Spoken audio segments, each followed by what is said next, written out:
आस पड़ोसियों की हालत देख के, I am talking about the neighbourhood countries, at least ये समझ में आ रहा है कि भारत का संविधान जो है कितने अच्छे से उसको रचा गया है, उसको गढ़ा गया है, उसको बनाया गया है।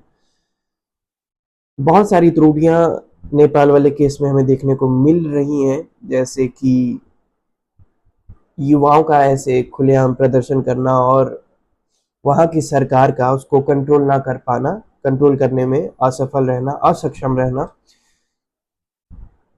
पहली चीज, जो युवा अभी आंदोलन कर रहे हैं, क्या इनके पास वोटिंग अधिकार नहीं था, वोट देने का अधिकार नहीं था? और अगर था तो इतना गुस्सा क्यों? क्योंकि सरकार तो मेजोरिटी की आई होगी।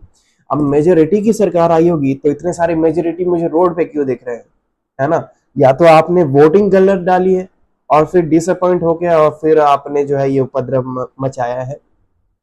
तो ऐसा नहीं है कि एक ही बार इलेक्शन हुआ होगा, इलेक्शन कई बार हुएंगे और हर बार आप डिसअपॉइंट हुए होंगे तब जाके आपने ये आंदोलन किया होगा, जितने भी नेपाल की युवा हैं।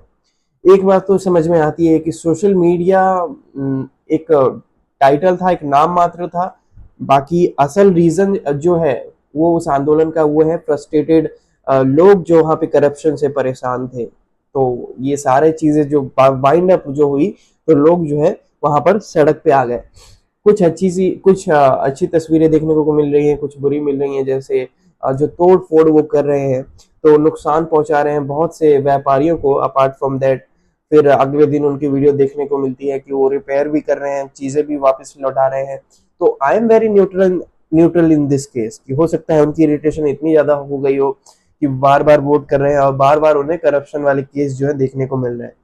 दूसरी बात, ऐसे सरकार को तो होनी भी नहीं, ऐसे सरकार का वहां पर होना बनता भी नहीं है जो इस चीज को संभाल ना पाए, जो एक प्रेशर ना संभाल पाए अपने सर पे।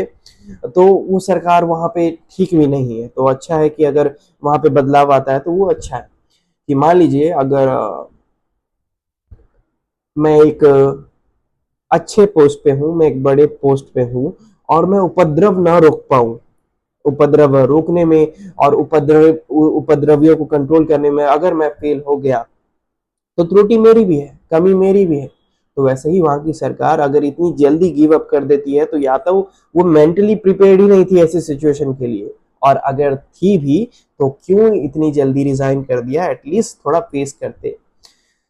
वहाँ के ऑफिसर्स जो है रिजाइन कर रहे हैं तो मोटिवेशन की कमी लग रही है कि जो लीडर ही जब भाग जाए तो फिर बाकी तो फिर सेंस ही नहीं बनाता कि फिर सैनिक लड़े।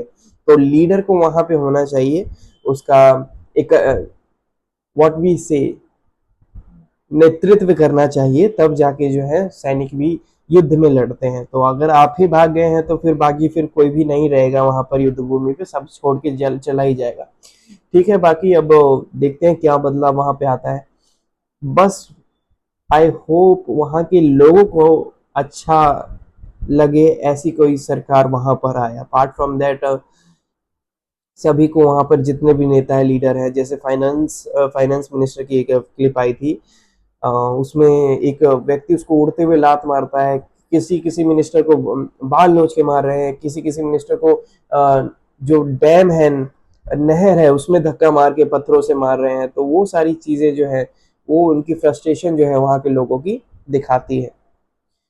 त्रुटि मुझे सरकार की लग रही है। तो या तो इन्होंने करप्शन कुछ ज्यादा ही कर दिया था, और साथ में ये इतने इजीली, इतने हल्के फुल्के आदमी बैठे हुए थे पोस्ट पे, इतने लाइटर पर्सन बैठे हुए थे कि इतनी जल्दी रिजाइन करके गिव अप कर देना तो सेंस ही नहीं बनाता है। तो दिस वाज माय ओपिनियन, बाकी हर लोगों का ओपिनियन अलग अलग है। This was mine. सो इतना ही, थैंक यू।